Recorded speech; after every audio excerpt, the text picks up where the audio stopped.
The massive starship Galactic Horizon cut through the darkness between star systems like a silver knife inside its gleaming corridors.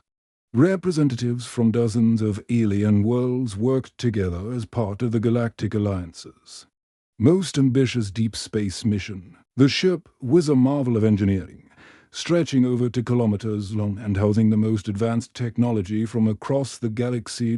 Kim Ho pushed his cleaning cart down the main corridor, nodding politely to the various alien crew members, who barely acknowledged his existence as the ship's maintenance worker.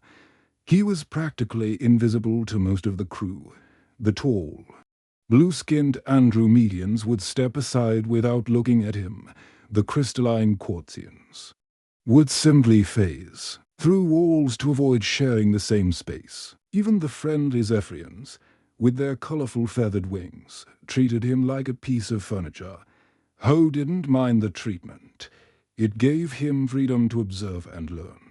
During his 3 years aboard the Galactic Horizon, he had watched alien engineers solve problems with technologies that seemed like magic to most humans. He absorbed everything like a sponge, quietly studying their methods while scrubbing floors and emptying waste units. The ship was currently investigating a mysterious energy signature near the Omega Nebula, a region of space where ancient civilizations once thrived. Captain Velter, an imposing four-armed Andromedian with scales that shifted from blue to silver depending on his mood, commanded the vessel with military precision. His second-in-command, Chief Engineer Quillinox, was a crystalline whose transparent body contained swirling galaxies of light that pulsed with her thoughts. Everything changed in an instant. A violent shudder ran through the ship's hull, sending hose cleaning supplies clattering across the floor. Emergency lights began flashing red as the familiar hum of the quantum drive suddenly died. The silence that followed was more terrifying than any explosion. Ho grabbed his cart and rushed toward the giant room, knowing that's where the real action would be. The corridors filled with panicked alien voices speaking in dozens of different languages. The ship's translation system struggled to keep up with the chaos in the massive engine room. Ho found Captain Velter standing before the main control console, his scales now a deep angry red. All 4 of his arms moved frantically across different control panels while his officers surrounded him. The quantum drive, a beautiful crystalline structure the size of a small building, sat dark and lifeless in the center of the room. Status report. Velter's voice boomed across the chamber. Chief Engineer Quillinox materialized beside him, her crystalline form flickering with urgent orange light. The quantum matrix has suffered a complete cascade failure. Captain, something in that nebula created an energy pulse that fried our primary systems. Ho quietly entered the engine room and began mopping the floor near the entrance, positioning himself where he could see and hear everything. The alien engineers rushed round the quantum drive, their various scanning devices beeping and chirping. With bad news. Lieutenant Zixara, an insectoid creature with 6 arms and compound eyes, scuttled up the side of the drive housing. Her species, the Mantheri, were known throughout the galaxy as master technicians. The quantum stabilizers are completely burned out, she reported, her mandibles clicking with frustration. The harmonic resonators have melted into slag. This drive is beyond repair. A murmur of fear rippled through the assembled crew. Being stranded in deep space was every spacer's nightmare, especially in this unexplored region where rescue might never come. Dr. Nexus, the ship's Zephyrian science officer, spread his brilliant purple wings and glided down from an upper platform. I've run 17 different diagnostic algorithms. The damage is too extensive. Even with our best technology, repairs would take months. And we don't have the right materials. Captain Velter's scales darkened further. How long before life support fails? At current power levels, maybe 2 weeks. Quillinox replied, her internal lights dimming with worry. The backup fusion generators can keep basic systems running, but not much more. Ho continued cleaning, but his mind was racing. He had spent countless hours watching these same engineers maintain the quantum drive. The technology was incredibly sophisticated, using principles that human science was just beginning to understand. But as he listened to their technical discussions, something nagged at him. The way they described the energy flow patterns reminded him of something familiar. A human couldn't possibly comprehend quantum mechanics. Lieutenant Ixara scoffed when she noticed Ho nearby. Their brains are too primitive to grasp the complexities of interdimensional energy manipulation. Several other aliens chittered. Their agreement. To them, humans were the newest members of the Galactic Alliance, having only achieved faster-than-light travel 50 years ago. Most alien civilizations had been exploring space for thousands of years. Ho said nothing, continuing to push his mob while the alien experts declared the situation hopeless. But deep in his mind, a crazy idea was beginning to form. 3 days had passed since the quantum drive failure, and the galactic horizon drifted silently through space like a ghost ship. The once bustling corridors now echoed with worried whispers. In a dozen alien languages, emergency lighting cast eerie shadows on the walls, and the air recycling systems worked overtime to maintain breathable atmosphere for the diverse crew. Kim Ho pushed his cleaning cart through the dimmed hallways, but his usual cleaning routine had become secondary to his real mission. Every spare moment was spent in the engine room, watching the alien engineers work. He had become invisible to them in their desperation, just another piece of ship equipment they barely noticed. The engine room had transformed into a war zone of technological chaos. Chief Engineer Quillinox floated around the mess of quantum drive, her crystalline body pulsing with frustrated red light as she directed repair efforts. Sparks flew from opened panels as teams of specialists worked frantically. The Mantheri technicians crawled across the drive housing like mechanical spiders, their 6 arms manipulating tools with impossible precision. Dr. Corvus, a tall gray-skinned Altarian with 3 eyes, stood before a holographic display showing the drive's internal structure. His species were known as the galaxy's greatest theoretical physicists, capable of calculations that would fry most organic brains. Ivory calibrated the quantum field equations 47 times. He announced, his voice heavy with exhaustion. The harmonic frequencies simply won't stabilize. Lieutenant Sixar emerged from inside the drive housing, her insectoid body covered in quantum lubricant. The primary resonance chambers are completely fused, she reported. It's like trying to fix a shattered crystal with cosmic glue.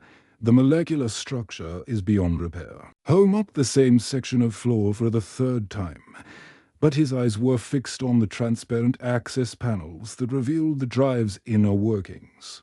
The quantum core resembled a massive heart made of living crystal, with energy conduits branching out like arteries. When functional, it would pulse with brilliant blue light as it folded space-time round the ship.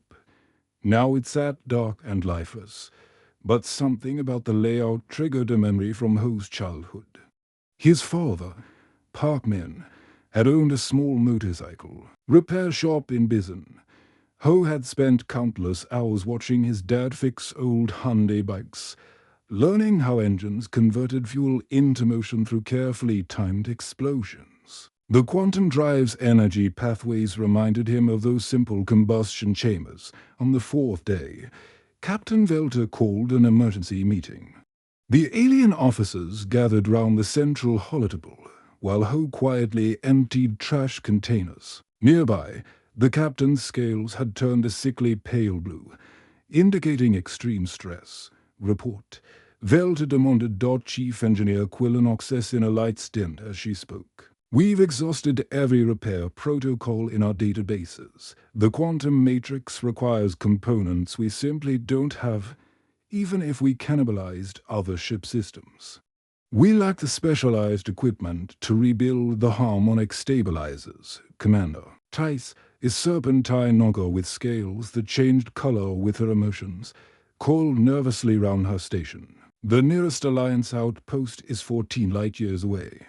At sublight speed, it would take us 300 years to reach help.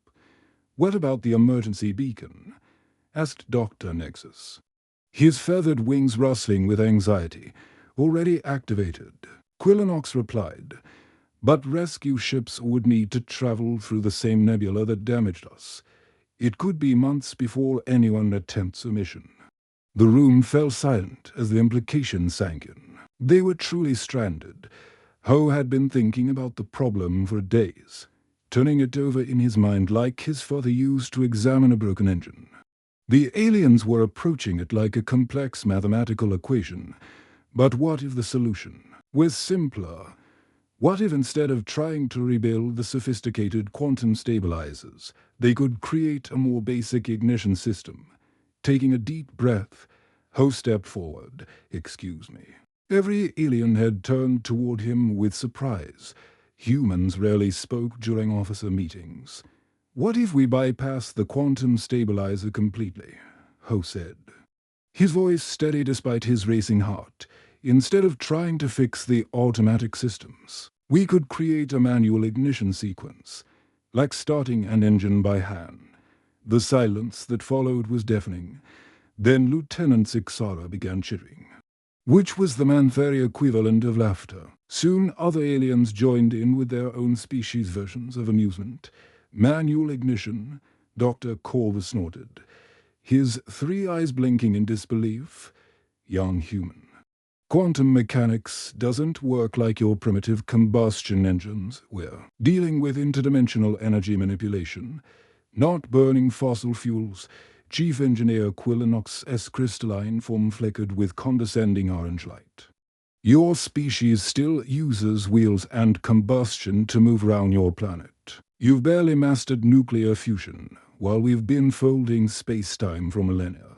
Perhaps you should stick to mopping floors and leave the real science to those who understand it." Commander Tice's scale shifted to an amused green pattern. "Next, he'll suggest we fix the navigation computer with stone tools and fire." Even Captain Velter's scales lightened slightly with what passed for Andromedian humor. "Ho, I appreciate your enthusiasm, but quantum drive technology is beyond human comprehension. These systems require precise harmonic frequencies calculated to 17 decimal places. One tiny error would tear the ship apart." Ho felt his face burn with embarrassment. But something his father had always told him echoed in his mind. The best mechanics don't just follow the manual, son. They listen to what the engine is trying to tell them. The meeting continued without him as the aliens returned to their sophisticated solutions. But Ho had planted a seed in his own mind, and it was beginning to grow into something that might just save them all. The ship's night cycle brought a blessed quiet to the galactic horizon. Most of the crew had retreated to their quarters, exhausted from another day of failed repair attempts. The emergency lighting cast long shadows through the corridors as Ho made his way through the ship, his cleaning cart serving as the perfect cover for his real mission. His maintenance access codes opened doors throughout the vessel that were normally restricted to crew members. Being a janitor had its advantages. Nobody questioned why he needed to clean storage areas, mechanical rooms, and backup system chambers. The ship's computer logged his movements as routine maintenance. Nothing more. Ho's first stop was Storage Bay 7, where spare electronic components were kept. The room was filled with crates containing everything from basic circuit boards to complex alien devices he couldn't even identify. He carefully selected items that wouldn't be missed: rolls of copper wiring, SD and DARD power relays, basic transistors, and simple mechanical switches. His father had taught him that sometimes the oldest technology was the most reliable. Moving deeper into the ship's bowels, Ho accessed the backup power distribution center here. Massive conduits carried auxiliary power to various ship systems. The alien engineers had designed beautiful, efficient pathways for energy flow, but Ho was looking for something different. He needed access points where he could tap into the power grid without triggering security. Alarms dot the Zephyrian night shift. Security officer Sergeant Krill glided past on his patrol route. His bioluminescent feathers cast a soft blue glow as he moved silently through the corridor. Ho pressed himself against the wall, holding his breath until the bird-like alien disappeared around a corner, getting caught in. Restricted areas would mean confinement to quarters and the end of his secret project dot in the auxiliary systems chamber. Ho found exactly what he was looking for. The ship's backup systems included manual overrides for critical functions, primitive by alien standards, but perfect for his needs. He carefully removed access panels and began studying the power routing systems the aliens had. Build layers of sophisticated automation, but underneath it all were basic electrical principles that any Earth mechanic would recognize, working by the dim light of his maintenance scanner. Ho began the delicate process of creating his hybrid system. He thought about his grandfather, Park Day, who had served as a mechanic in the Korean War. The old man had fixed tanks and jeeps with whatever materials he could find, often improvising solutions that worked better than the original designs. Sometimes the simplest solution is the right one. Ho, his grandfather had told him during their long afternoons in the gouge, engineers make things complicated because they can. Mechanics make things work because they have to. Ho's plan was audacious in its simplicity.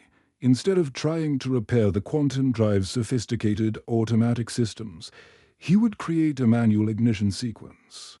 The quantum core still contained the basic elements needed to fold spacetime. It just needed a way to trigger the reaction without the burned-out stabilizers, using his basic tools, screwdrivers, wire strippers, and electrical tape from Earth.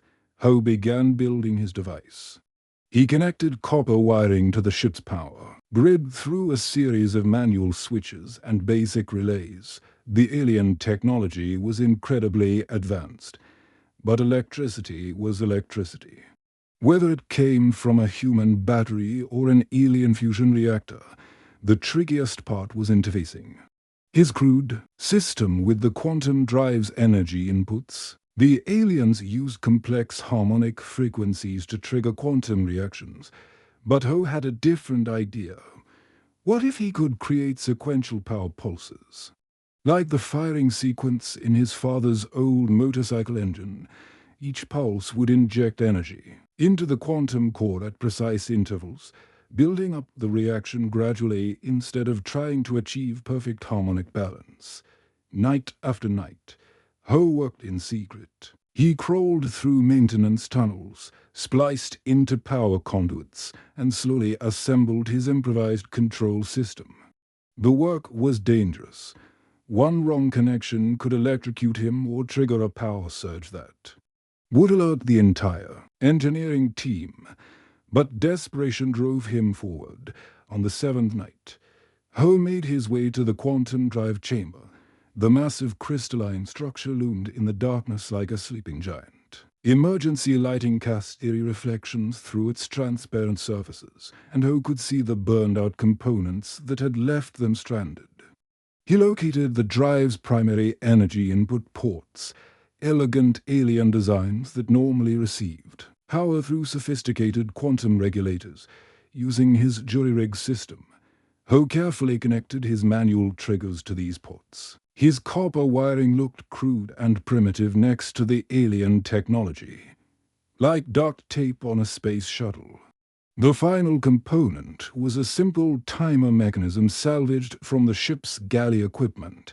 Ho modified it to create sequential pulses, each one timed to inject power into a different section of the quantum core.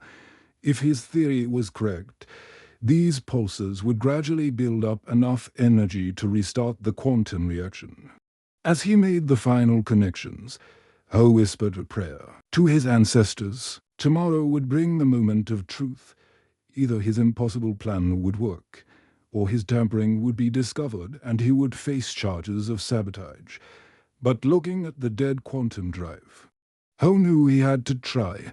Sometimes the janitor had to fix more than just dirty floors. The 8th day aboard the crippled Galactic Horizon began like all the others, with the suffocating weight of despair hanging over the crew. The air had grown thick and stale, recycled so many times that even the advanced life support systems couldn't mask the metallic taste of impending doom. Emergency power flickered weakly through the corridors, casting dancing shadows that seemed to mock their situation. Ho pushed his cleaning cart through the engine room one final time. Pretending to perform his usual duties, the alien engineers moved with the sluggish motions of beings running out of hope and oxygen. Chief Engineer Quillinox's crystalline body had dimmed to a barely visible glow, her internal lights fading as the ship's power reserves dwindled. Lieutenant Zixara hung motionless from the quantum drive housing, her compound eyes dull with exhaustion. The proud man-theory technician who had once scoffed at human intelligence now barely had the strength to operate her tools round the chamber. Other alien specialists sat defeated among their sophisticated equipment that had failed them when they needed it most. It was Dr. Corvus who first noticed something wrong. The three-eyed Altarian physicist was conducting yet another futile diagnostic scan when his instruments detected unfamiliar energy patterns in the ship's power grid. His elongated fingers traced the readings on his holographic display, his expression shifting from confusion to alarm. "Captain," Corvus called out, his voice cracking with the effort, "we have unauthorized modifications to the power distribution system." Captain Velter materialized beside him, the Andromedian's forearms working frantically to access the ship's internal sensors. What he saw on the display made his scales flush from pale blue to angry crimson. Crude copper. Wiring snaked through the ship's elegant power conduits like parasites. Basic Earth components had been spliced into alien systems with shocking disregard for proper protocols. Security teams to the engine room. Velter esrorakued through the chamber, causing several smaller alien crew members to scatter in fear. Within minutes, the engine room filled with armed security personnel from various species. Sergeant Krill arrived with his feathered wings spread wide in an aggressive display, while Commander Tice coiled her serpentine body around the room's exits. All eyes turned to Ho, who stood frozen beside his cleaning cart like a criminal caught in the act. "You," Captain Velter pointed all forearms at the human janitor. "What have you done to my ship?" Ho's heart hammered in his chest, but he forced himself to stand straight. "I was trying to help, Captain. I think I can restart the quantum drive." The admission sent shockwaves through the assembled aliens. Chief Engineer Quillinox's crystalline form blazed with outraged orange light as she materialized directly in front of Ho. "You contaminated our systems with your primitive junk," she screamed, her voice distorting through the translation system. "Do you have any idea what you've done?" Lieutenant Zixara scuttled down from her perch, her mandibles clicking with fury. "This human has sabotaged our repair efforts. His crude modifications could have caused a cascade failure that would destroy the entire ship. Remove this human trash immediately," Quillinox ordered, gesturing to the security team. "Lock him in the brig before he causes more damage." Sergeant Krill stepped forward, his talons extended to restrain Ho, the bird-like Zephyrian's bioluminescent feathers pulsed with authority as he reached for the human's arm. Other security officers moved to surround Ho, their various weapons and restraint devices ready to subdue the saboteur. But before they could lay hands on him, the ship's computer system activated with an announcement that froze everyone in place, attention all crew members, the artificial voice echoed through the chamber with mechanical precision. Life support failure imminent. Atmospheric recycling systems operating at 12% efficiency. Estimated time until breathable atmosphere depletion. 47 minutes and 32 seconds. The words hit the assembled aliens like a physical blow. Several smaller species collapsed to their knees, while others began panicking in their native languages. The translation system struggled to keep up with the chaos of voices expressing fear, despair, and resignation in dozens of different tongues. Captain Velta scales shifted through rapid color changes as the reality of their situation sank in. They had less than an hour of breathable air remaining. Even if they rested Ho and tried to remove his modifications, there wasn't enough time to implement a proper solution. The nearest rescue ship was still weeks away, and their emergency beacon had received no response. In the suffocating silence that followed, Ho stepped forward. His voice was quiet but steady as he addressed the room full of aliens who had dismissed him as primitive and worthless. "Let me try," he said simply. "Absolutely not," Quillinox shrieked. "Your tampering has already. We're dead anyway." Ho interrupted, something he had never done to a superior officer. "In 46 minutes, we'll all suffocate. What do we have to lose?" Captain Velta stared at the human with all four of his eyes. The Andromedian's military training told him to maintain discipline and protocol even in the face of death. But his survival instincts recognized the truth in Ho's words. They were out of options. "If you make things worse," Velta began. "How could I make them worse?" Ho asked, gesturing at the dead quantum drive. "It's already broken. I'm asking for 45 minutes to try something different." The alien crew exchanged uncertain glances. Everything they had been taught told them that human technology was inferior, that primitive solutions couldn't solve advanced problems. But their sophisticated systems had failed them completely. Ho moved to his improvised control panel. A crude assembly of switches and timers that looked like children's toys next to the alien technologue. Why, his hands trembled slightly as he began the startup sequence, not from fear of failure, but from the weight of hundreds of lives depending on his simple idea. Instead of the complex quantum equations and harmonic frequencies the aliens relied on, Ho applied the basic principles his father had taught him about engine timing. He activated his sequential pulse system, sending carefully timed bursts of power into different sections of the quantum core. For a moment, nothing happened. Then the quantum drive began to respond. It didn't hum with the elegant vibrations of alien engineering. Instead, it roared to life with raw, primitive power that shook the entire ship and made every alien crew member stumble. The sound was unmistakably human, like a motorcycle engine starting up in a cathedral of advanced technology. The quantum drive's roar filled every corner of the galactic horizon as Ho's improvised system brought the massive engine back to life. But this wasn't the gentle hum of sophisticated alien engineering. This was raw, powerful, and unmistakably different. The crystalline core blazed with brilliant white light instead of its usual blue glow, and energy coursed through the drive housing like lightning trapped in glass.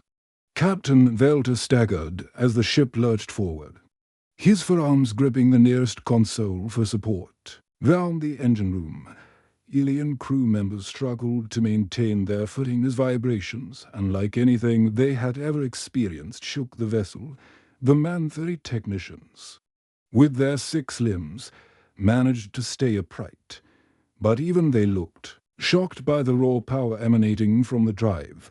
"Impossible," whispered Chief Engineer Quillinox, her crystalline body flickering with amazed golden light. Her sophisticated instruments showed readings that defied everything she understood about quantum mechanics. "The energy output is 3 times our maximum design specifications." Dr. Corvus frantically worked his three-eyed gaze across multiple displays, his brain struggling to process what he was seeing. The quantum field is stable, but the harmonics are completely wrong, according to our calculations. This should have torn the ship apart by now. Ho stood calmly at his makeshift control panel, adjusting his simple timing switches like a conductor leading an orchestra.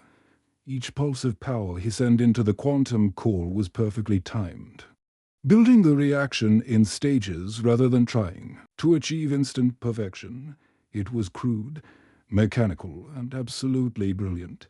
Navigation, plot a course for the nearest Alliance station, Captain Velter ordered, his scales shifting to an excited purple hue. Engineering. I want full sensor sweeps of our drive performance. What happened next would become legendary throughout the galaxy. The galactic horizon didn't just achieve faster-than-light travel. It shattered every speed record in Alliance history. Ho's primitive system pushed the ship to velocities that the most advanced civilizations had only dreamed of achieving. The journey that should have taken weeks to reach safety was completed in just 18 hours. Word of the miracle spread through Alliance space faster than the ship itself could travel. Emergency broadcasts carried the impossible news to every corner of the galaxy. A human janitor, using nothing but basic tools and Earth engineering principles, had solved quantum instability problems that had puzzled the greatest minds for centuries. The first to arrive at Alliance Station Prime were news crews from across the galaxy. Reporters from a dozen different species crowded the docking bay as the galactic horizon settled into port.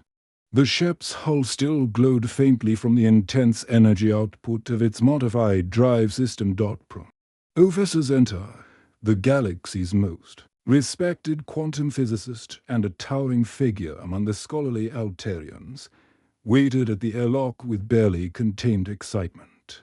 His three eyes focused intently on Ho as the human emerged from the ship, still wearing his janitor's uniform and carrying his cleaning supplies. Incredible, Zenta breathed, his voice filled with wonder. The mathematical impossibility you've achieved challenges everything we thought we knew about space-time manipulation. But Ho just smiled and shrugged.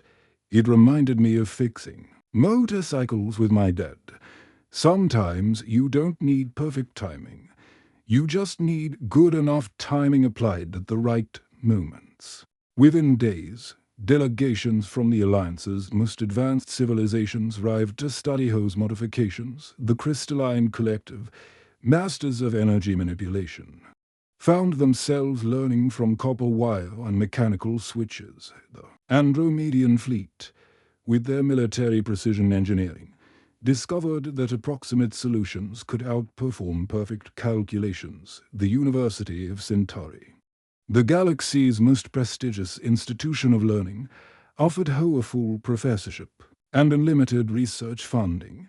Engineering schools across Alliance space begged him to lecture their students, but Ho politely declined all offers and returned to his cleaning duties aboard the Galactic Horizon. Captain Velter officially promoted him to Chief Engineering Consultant, a position that came with a massive pay increase and his own laboratory. Ho accepted the title but insisted on keeping his janitor responsibilities. I learn more by watching and listening than I ever could sitting in meetings, he explained. The transformation in how the crew treated Ho was remarkable. Lieutenant Zixara, who had once mocked human intelligence, now regularly sought his advice on technical problems. Chief Engineer Quillinox collaborated with him on new drive modifications, combining alien sophistication with human practicality. Young cadets from across the galaxy requested transfers to the Galactic Horizon just for the chance to learn from the legendary human engineer. Ho would teach them while mopping floors or fixing equipment, sharing lessons his father and grandfather had passed down through generations of mechanics. You know, Ho told a group of eager young Zephyrian cadets one day as he cleaned the observation deck, My grandfather always said that the best solutions come from the simplest minds. Not because simple minds are better, but because they're not afraid to try obvious things that smart people think are too easy to work. The Alliance Council commissioned a complete overhaul of engineering education throughout their territory. Direct approach engineering became a required course at every technical school. The principle was simple, sometimes the most elegant. Solution was also the most practical one. Manufacturing facilities across the galaxy began producing HFY hybrid drive systems. The new engines combined alien quantum technology with human mechanical reliability, creating vessels that could travel farther and faster than ever before. Trade routes that had taken months to complete were reduced to weeks.